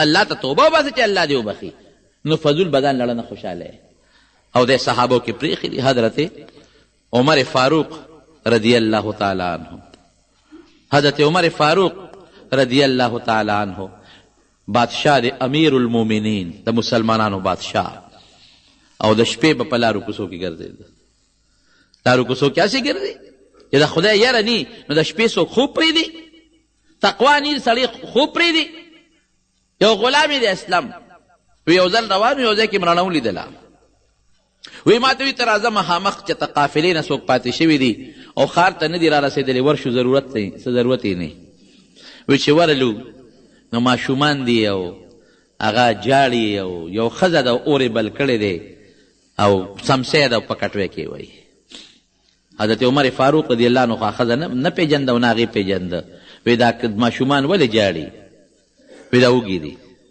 نو دا کټوی کې ولا څه پخی نو زر پاخه که چې دا لوږی ختم شي که نه وی دې کې خو څه نشته په کټوی کې تشه کټوی ده وی دا تشه کټوی دی په اور ولې ښې ده او سمسی پکې وی دا ماشومان اوږي دي نهار دي ماشومان جاړي نو دا مې خوب نه ورځي نو دا مې ولا کټوی په اور کېښوده چې د دوی تمه پیدا شي چې مور خو راله څه شی پخی نو که په دې تمه کې یو پوټې دا جړی قلاره شو خوب وله ورغی اوهو حضرت عمر ورته وایي چې د ماشومانو خوراک نشته ډوډۍ نشته اوږي دي نو ته عمر له ولې نه ځې بادشاه له امیر المؤمنین له ولې نه ځې بادشاه د مسلمانانو له چې د بیت المال نه څه درکړي ښځه ورته څه وایي وی دا به د قیامت په ورځ پته لګي اوس خبره پرېږده د قیامت په ورځ د الله دربار زما لاس او د عمر امیر المؤمنین ګریوان هلته به خبرې کوم دلته دا خبرې نه کوم وی تا نه عمر څه خبر دی چې ته د ګریوان نه نیسې ته خبر که نو که بیا درله رانغې او څه در نه کړه نو بیا د ګریوان نه نیسه وی چې ما نه ځان نشي خبرولی بادشاهي ولې کوي ما نه به ځان خبرې که نه بیا بادشاهي ولې کوي چې ما نه ځان نشي خبرولی چې دا ټکې ووې بس عمر پاسېد غلام ته وي زه چې ځو ښځه خو ما نه پېژني زه چې ځو بیت المال ته ورغی یو بوجۍ ډکه کړه زیتون او اوړه او ستوان او هغه زمانه کې چې څه ګډوډ خوراک و د هغې بوجۍ ښه مضبوطه ډکه کړه چې ډکه کړه اوچته یې غلام ورته وي صاحب ما ته یې پرېږده چې زه یو څه نه دا بوجۍ به زه وړم ګوره امیر المؤمنین دی ستا بادشاه زرداري به اوس بوجۍ په اوږه کړي ستا گورنر به په اوږه کړي ستا وزیر اعلی به په اوږه کړي بوجۍ ستا افسر به په اوږه کړي ستا ممبر به په اوږه کړي وبه کړي داسې څوک دې ته تقوا وایي دې ته یاره وایي وی ما ته یې را په اوږه کړه او یو شی دی دې بوجۍ په اوږه کړي دي ستا دې بادشاهان هم بوجۍ په اوږه دي خو د وبال بوجۍ په اوږو پرتې دي د قیامت په ورځ د ګناه بوجۍ د دې په سټونو پرتې دي د ګناه نشته تقوا نه مونږ کې شته خفه کېږئ به نه مونږ کې شته نه زمونږ په حکمران طبقه کې شته نه زمونږ معاشره کې نشته تقوا که تقوا په معاشره کې وي دوکه به نه وه امن به و سکون به و اطمینان به و خوشحالي به وه نن د بچي ژوند محفوظ نه دی د ښځې ژوند محفوظ نه دی د مالدار ژوند محفوظ نه دی د غریب ژوند محفوظ نه دی د مولا محفوظ نه دی د مقتدي محفوظ نه دی عزت نه ستا محفوظ دی او نه د مولا محفوظ دی نه د خان محفوظ دی او نه د غریب محفوظ دی داسې ده که نه ده ډوډۍ شته چا سره او چا سره نشته څوک د لوږې مري چاله چل نه ورځي چې دې سره څوکم څوک د لوږې مړ شو چا سره د پیسې د سنبالي ځای نشته چې دې سره څوکم او چې چا سره ډوډۍ نشته هم پریشانه دی او که چا سره ډوډۍ ډېره ده هم پریشانه دی هر سړی په لوی غم کې پروت دی. ولې؟ دې سینه کې تقوا نشته، د دې سینې د الله سره ربط کنیکشن نشته. که د دې زړه ربط او کنیکشن د الله سره پیدا شو، ته ګوره چې بیا د بلب بلیږي که نه بلیږي.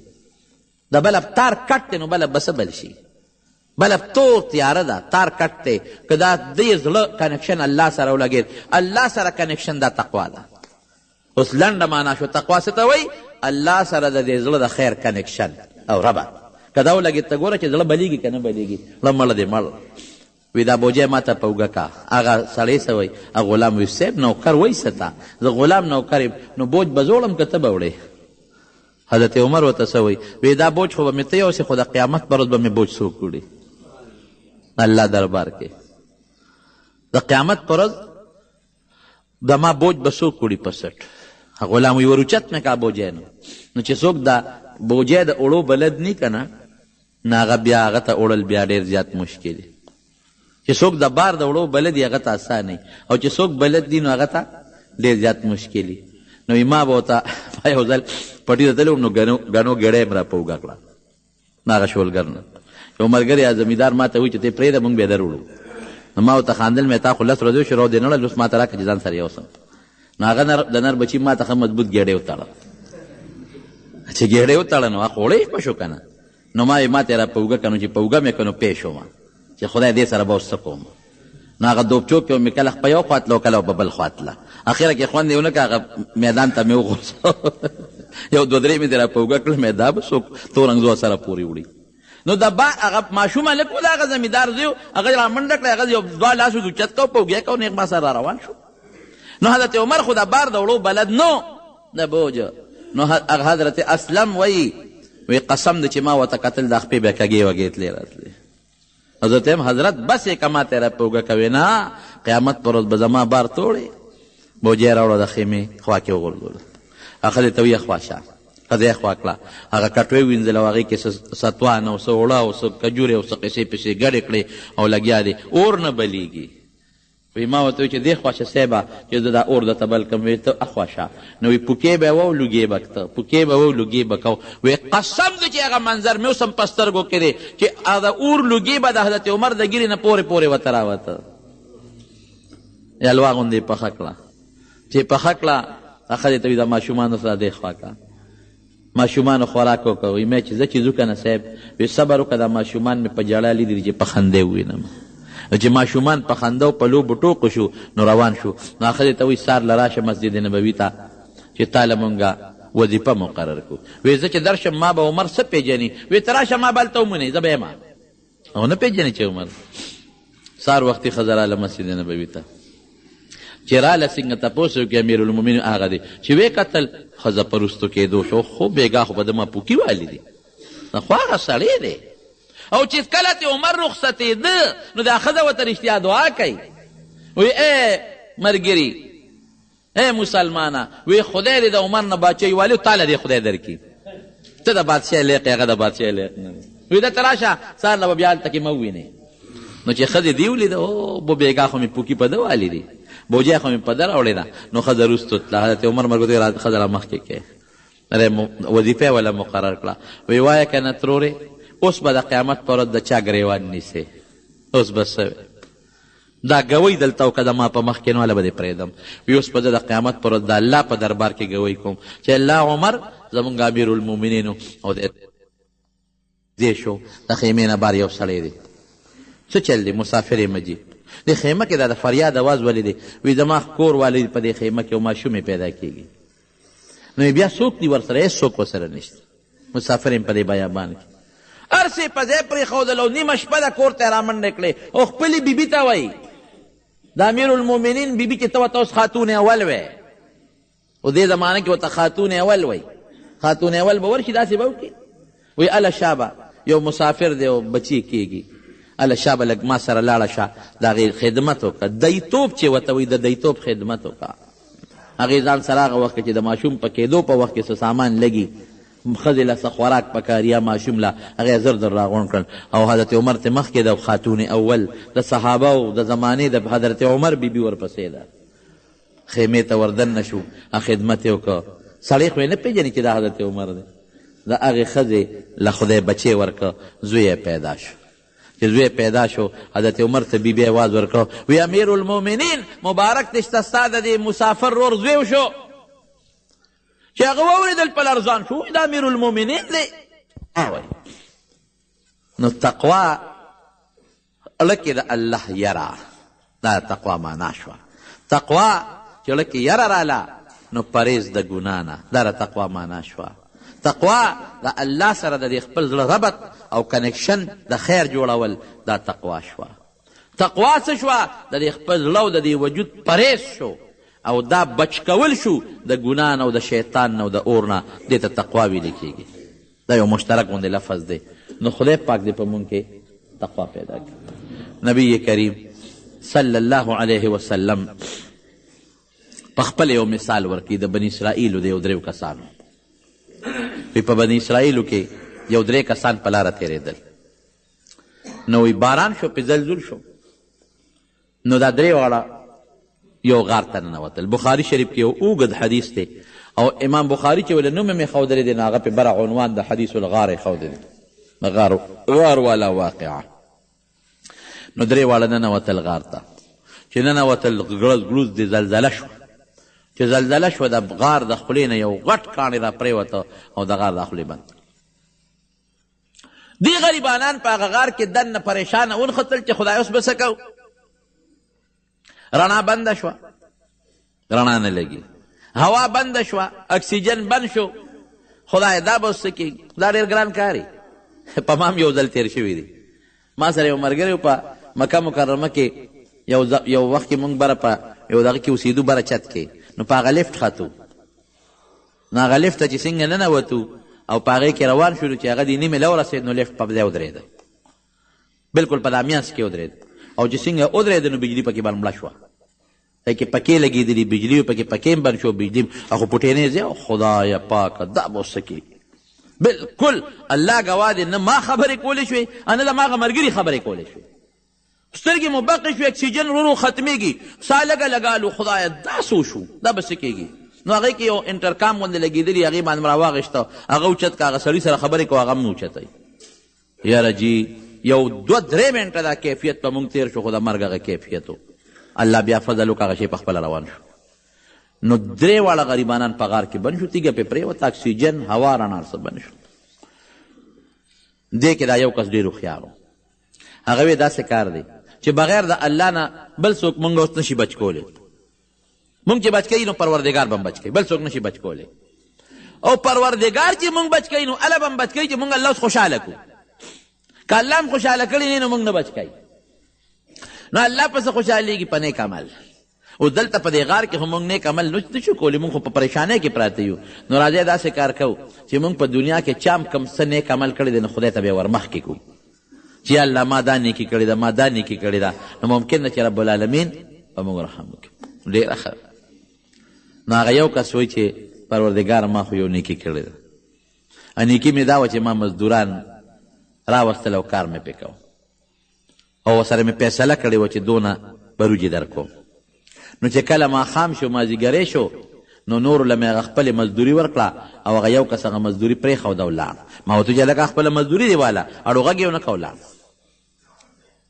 وی ما وی چې خدایه دې سړي خو دا مزدوري پرېښوده دا مزدور خو زه پېژنم هم ناراروي مزدور دی ده سره به څه کوم نو زما یو پټی و ما د هغه غروج راواغېستی هغه مې وله په هغه پټي کې وکرلې هغه زیاتې شوې بیا مې وله وکرلې نورې زیاتې شوې نو په هغې باندې وله ما غلامان او وینځې واغېستې او ګډې چیلې اوښان مې واغېستل وی ډېره موده پس یو سړی راغی وی ما ته وی چېرې تا باندې زما لږه قرضه ده د څه قرضه دې ده یو وخت کې تا له ما مزدوري کړې او زما څه روجې کېدې هم یې درته پرېښي ما له هغه خپلې روجې راکړه اوهو خوشحاله شوم وی ما وی چې دا مخامخ ګاړۍ ته ورشه دا چې څومره سامان دي دا اوښان او ګډې چیلې او دا غلامان دا ټول ستا دي وی ما ته وی چې ټوکې را پورې کړې زما خو یو څو کیلو دې زمانه کې کیلو دی هغه زمانه کې به ورته فرق او سا وې زما خو یو څو کیلو روجې کېدلې وی ما ورته قصه وکړه چې دا له ما زیاتې کړې دي دا هر څه ستا دي نو دا سړی وی یا الله که دا کار ما خالص ستا د رضا دپاره کړي پروردګاره ځکه دغه وخت ما صرف او صرف ته راضي کولې نو الله لږه غوندې دا تیږه ښکته که چې یو پوټې غوندې هوا خو را باندې ولګي دې ته هغه توسل بالاعمال الصالحه وی په نیکو اعمالو باندې وسیله نیول وی لږه غوندې تیږه وړقېدله او په موږ یو پوټی هوا ولګېد اکسیجن خو چالو شو. دا بل وی چې یا الله زما بوډاګان مور او پلارو، هغه مور او پلار چې زما کوم بوډاګان وو نو زه به تلم ګډې چیلی به مې سرولې. په دې منځ کې درته بیا وایم جومات هغه زمونږ کار دی الحمدلله څه ډېر حده پورې شوی دی، خو لکه قرضه را باندې پاتې ده او پلستر هم پکې پاتې دي. نو مهرباني وکړئ چې څومره د چا وس کېږي نو دې سره تعاون وکړئ، ښه دې صدر کې مدد وکړئ خالص د الله د رضا دپاره. لکه ما چې درته کومه واقعه جوړه روانه کړې ده خالص په دې نیت چې دې نه زما هېڅوک نه خبرېږي او الله خبرېږي، دا هر چا د خپل وس مطابق. دا د جومات مسله ده چې الله تعالی دا مسله حل کړي. بهر کیف وی ما دا چلو که چې ما به ګډې چیلی سرولې خو چې ماښام به مې ګډې چیلی راوستلې نو ما به ترې پی واغېشتل، نو لومبې به ما مور او پلار باندې سکل، بیا به مې په خپلو بچو باندې سکل. و یو ځل نږدې ګیا کمه وه نو ګډې چیلی مې ډېرې لرې بوتلی وې، نو ناوخته رالم، نو چې رالم زما مور او پلار بوډاګان اوده شوي، نو ما هغه ګډې چیلی ولوشلې او هغه پی مې په جام کې واچولو. وی هغه ماشومان چې څومره وو هغه راته رینګېدل، هغې جړل چې مونږ له پی راکړه. وی ما ورته وی چې تر څو مې د مور او پلار باندې نیس کلې نو هغې نه پورې تاسو له نه در کوم. وی دقسې ولاړو مو ماشومان په خپو کې رنګېږي چې د شپې اکثر حصه تېره شوه. چې تېره شوه سهار قریب شو نو مور او پلار راویښ شو. چې راویښ شو ما ته یې وکتل او بچې، وی ما وی چې ماشومانو له به دې ورکړو نه بابا نه بیبې چې تاسو نیس کلې زما بچي به یې نس کي. په هغې مې هغه پی وسکل بیا مې هغه بچو له ورکړل. الله که دا کار ما خالص تا د رضا دپاره کړي صرف دې له پروردګاره چې ته پې راضي شې نو خدای لږ غوندې دا کاڼې نوره موړه کوه چې یو پوټې داسې لږه رڼا خو راته لږه پیدا شي. ګوره په نیک عمل الله خوشحالېږي که نه، نو هغه تیږه لږه نوره موړه قېده، خو د تلو لار بیا نشته. دا دریم سوی، دا دریم وی چې زما را تره لور وه.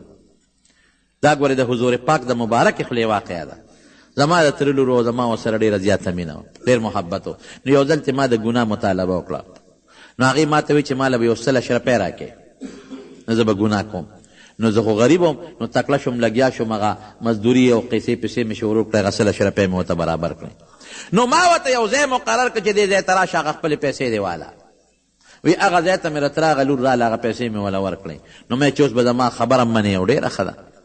نو وی دقه ځای کې یو زما را تر لور ده او یو ځای بل هېڅوک نشته. نو چې ما هغې د ګناه اراده وکړه نو هغه په رپېدو شو، په ژړا شوه.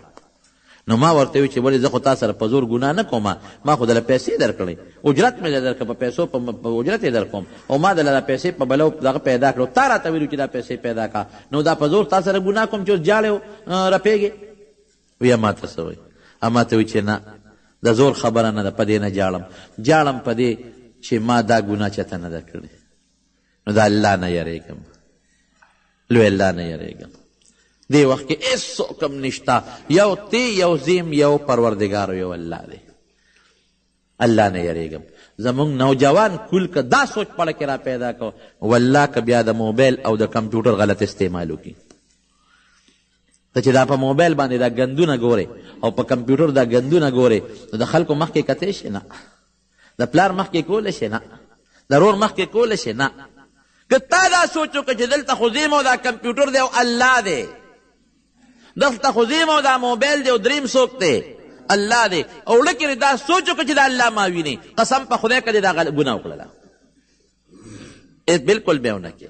خدا تصور نشته کنه. زه سوچ کوم اخرت منم ټیک تا د ایمان د حق پورې در سره منم چې مسلمان کافر درته نه وایم، خو چې کوم آثار د اخرت د منلو دی هغه دې پړه کې نشته، بلکل نشته. ګیس ترکاره شته خو چې ګیس د کوم مقصد اخیستل دی چې پخلی پې وکړې نارې تې وانه غیسته، پخلی دې پې ونه کړه. څادر د سره ښه مضبوط شته خو څادر نه چې کوم مقصد اخیستل دی چې یخنۍ کې پې ځان ګرم کې هغه فایده دې تې وانه غیستله. د ایمان او د اسلام نه چې کوم فایده اخیستل دي هغه فایده مونږ وانه غیسته د ایمان او د اسلام نه. په دې وجه رپېږي او بس وی زه مو یارېدم واقعي. وی ما وی چې ها دا 100 دینار 10 روپۍ دا ستا شوې او زه دنه لاړم. الله تا ته پته ده چې دغه وخت کې که دا ګناه ما کوله نو ما کولی شوه، خو خدایه ستا نه ویرېدم. دې ته هغه تقوا وایي، هېڅوک نشته. پروردګاره ستا نه ویرېدم نو ما هغه ګناه پرېښوده او هغه پیسې مې د تره هغه لور ته مفته پرېښودې. نو خدایه که دا عمل ما خالص ستا د رضا دپاره کړي او ستا د یاري نه مې کړي، الله لږه غوندې تیږه ښکته کړه چې مونږ ته لار وشي او بار وځو. نو تیږه وړقېده او لار وشوه، دی یې وړه بار ووتل. الله بیا مدد کوي که نه؟ د متقیانو مدد کوي پروردګار. قرآن شریف کې الله فرمایي چې دا قرآن هدل للمتقین هدل للناس دواړه وایي. انسان د هدایت لپاره راغلی دی، خو چې کوم انسان ته هدایت وایي نو هدل للمتقین دا بیا متقی او پرهیزګاره شو. الذین یؤمنون بالغیب، متقیان څوک دي؟ الله مني لیدلی نه دی، ګورئ په شیشې مني، قیامت مني لیدلی نه دی، نه سترګې حواس او عقل قیامت نشي معلومولی، د هغې ادراک نشي کولی. فرشتې لیدلی نه دي او نه په سترګو لیدلی دي او نه په عقل معلومولی شي. الله وشته، رسول وشته، بیا مني. ویقیمون الصلاة، پابندۍ سره منځونه کوي. یقیمون الصلاة، یؤمنون بالغیب ویقیمون الصلاة، منځ پابندۍ سره کوي. او بیا راځي څنګه دی؟ ومما رزقناهم ينفقون، ما چې کومه روزي دله ورکړې ده د الله په لار کې خرچ کوي. بچو لم ورکوي، ښځې لم ورکوي، جومات لم ورکوي، ګاونډي لم ورکوي، زکات هم ورکوي، قرباني هم کوي چې پې واجبي. والذین یؤمنون بما انزل الیک، په قرآن هم ایمان دی. وما انزل من قبلک، مخکني کتابونه مني، انجیل، تورات، زبور، دا نور کتابونه هم الله نازل کړي دي. الله رستو سوی وبالآخرة هم یوقنون، دا ډېره مضبوطه خبره ده. وبالآخرة هم یوقنون، او مؤکده جمله ده، آخرت باندې یقین ساتي چې ما آخرت په لویه ورځ به الله سره مخامخ کېږم او ما نه به الله تپوس کوي. عمر مې در کړی څه کې دې تېر کړو، خصوصا ځواني دې څه کې تېره کړه، مال دې وګټه د کم دی نه او خرچ یې څنګه کړه، او پویه مې در کړې و تا د هغې مطابق څه عمل وکړو. نو الله وایي چې دا متقیانو نتیجه څه ده؟ اولئک علی هدی من ربهم، دا په صراط مستقیم دی. تا هلته مخکې صراط مستقیم غوښتی دی، اهدنا الصراط المستقیم، ځان نه متقي جوړ کا، دا صراط مستقیم دی. اولئک هم المفلحون، دا کامیاب دي. نورونو تقوا ځان کې پیدا کول پکار دی. د خدای نه تمه به م ساتو او د خدای نه یره به م ساتو. حضرت عمر فاروق رضی الله تعالی عنه وی که بالفرض د قیامت پر ورځ باندې رب العالمین اعلان وکړي، حضرت عمر وی چې ټوله دنیا رې دوزخ ته ځي او صرف یو کس جنت ته ځي. بالفرض دا فرض خبره ده، صرف یو کس جنت ته ځي، باقي د ټوله دنیا دوزخ ته ځي. وی زه به یم چې دا به ځیمه، وی دونه مې د خدای د رحم امید شته. خو که بالفرض الله د قیامت پر ورځ اعلان وکړي چې دا ټول مخلوق د جنت ته ځي او صرف یو کس دوزخ ته لاړ شي، دا ټول مې وبخل، په فرض محمول ده. بالفرض ابلیس دې م ځي او دا کافران دې م ځي او صرف یو کس دوزخ ته لاړ شي، نو زه وایم چې دا به عمر دونه د خدای نه یریږم. زړه کې د الله یره. او یو صحابي دی د نبی کریم صلی الله علیه وسلم، هغه سره حضور پاک مبارک پټ پټ رازونه یې ښودي، پټ پټ رازونه یې ورسره ښودي، ډېر پټ رازونه، صاحب السر ورته وایي، د نبي علیه السلام رازدار، پټ پټ رازونه ورسره. نو حضرت عمر فاروق رضی الله عنه یو ځل تپوس وکړو چې ملګري تا نه یو تپوس کوم، وی تا ته خو نبي علیه السلام ډېر پټ څیزونه ښودلي دي که نه؟ وی او. وی منافقان یې درته ښودلي دي؟ وی بلکل. ما سره یو فهرست پروت دی چې فلان کې منافق، فلان کې منافق، فلان کې منافق، فلان کې منافق، لیست را سره پروت دی، دا ماته نبي علیه السلام ښودلي دي. خو عمره امیر المؤمنین ورې ښولې درته نه شم، ځکه دا د پیغمبر علیه السلام ما سره یو راز دی، که ما ته وایي چې ما ته وښایه دا منافقان درته یې ښولې نه شم. وی نه، وی دا درته نه یم چې ما ته یې وښایه، خو صرف یو تپوس ته نه کومه، تا سره چې ستا په کې پیغمبر علیه السلام درته کوم منافقان ښودلي دي، ته هغې ته لږ نظر وکړه چې د عمر نوم به خو پکې نه. الله اکبر. هغه عمر چې رسول الله مبارک د ده متعلق د ده مخکې وي عمر فی الجنه، عمر به جنت کې، ده ته پته ده اورېدلي دي. هغه عمر چې نبي علیه السلام کله د معراج نه راغی نو عمر ته وایي عمره وی ستا محل مې لیدلی دی، په جنت کې مې یو خشته ښکلی اعلی محل ولیده. نو ما تپوس وکړه چې دا محل د چا دی؟ دا به زمی نو دونه خشته و. وی نه، دا د حضرت عمر دی. په بخاري کې راځي، بخاري شریف کې. نو ما وی چې ودرېږه ور دننه کېږم. خو عمر ستا غیرت راړوان دی شو چې عمر خو ډېر غیرتي دی، هسې نه غوسه ورنه شي چې ته زما محل ته ولې داخل شوې. نو ستا د غیرت ته وجې ور داخل نه شم. نو د خوشحالۍ د وجې نه د حضرت عمر په سترګو کې اوښکې راغې، ویې ژړل، ابکه اغارو یا رسول الله، زه به په تا غیرت کومه چې ته زما کور ته ولې داخل نه شوې. دا مې ورته پته ده. د جنت کې محل هم شته. دا هم ورته پته ده چې جنتي دی. دا هم ورته پته ده په یو موقع کې حضرت ابوبکر او حضرت عمر رضی الله عنهما ولاړ دي او نبی علیه السلام د ښي لاس کې حضرت ابوبکر ونیوه او د ګس لاس ته حضرت عمر فاروق رضی الله عنه پکې ګس لاس ونیوه او د صحابه مخکې دقسې ودرېدل. وی هکذا نبعث یوم القیامة، وی قیامت پر ورځ به موږ د قبرونو دقسې پاسو. دا هم ورته پته ده. خبر دی دا نه چې نه دی خبر، لیکن تقوا یره د الله نه په زړه کې دومره ده، یریږي. کم څاروی ما درته ویلي سپی دی، سپی او چې چون کې سپی دی په هر چا عمله کوي، خو د خپل مالک نه یریږي که نه یریږي؟ ولې د مالک نه یریږي؟ ځکه مالک دو درې ډبه والی دی. که څه په دې مالک ورځمه ده خو زه دوه څلور ډبه والی بیا مې وایي. نو سپیم چې په یره پکې راشي نو ټیکي، او چې یره د چا نه ني نو په هغه باندې غب کوي. نو انسان له پکار دی چې دې په خپل کې تقوا پیدا کړي، یره پیدا کړي. که د تقوا او یره پیدا کړه ټیک ټاک بی، نه به د ګاونډي نه ګاونډي ته ضرري، نه به د زوی نه پلار ته ضرري، نه به د پلار نه زوی ته ضرري، نه به د دوست نه دوست ته ضرري، هیڅ ضرر بني. نه معاشره کې به امني، سکون به، اطمینان به، خوشحالي به. خو مونږ کې تقوا نشته. الله دې په مونږ کې تقوا پیدا کړي. نو رب العالمین فرمایي قرآن شریف کې یو ځای کې نه بار بار یا ایها الذین آمنوا اتقوا الله حق تقاته، الله نه پړه کې یره پیدا کړي. خو داسې یره چې د الله د شان مناسب یره ده. څه زړه کې به د الله احترام او تعظیم کښېنئ. داسې نه لکه د مار نه سړی یریږي، الله نه د ظلم یره به نه کوې، لکه پلار نه او د استاد نه چې سړی یریږي، هغه د عظمت یره یې پړه کې. داسې ولا تموتن الا وانتم مسلمون، او کوشش وکړه چې غاړه بسته تابعدار د پروردګار تر مرګه پورې پاتې شي. الله دې مونږ کې تقوا پیدا کړي.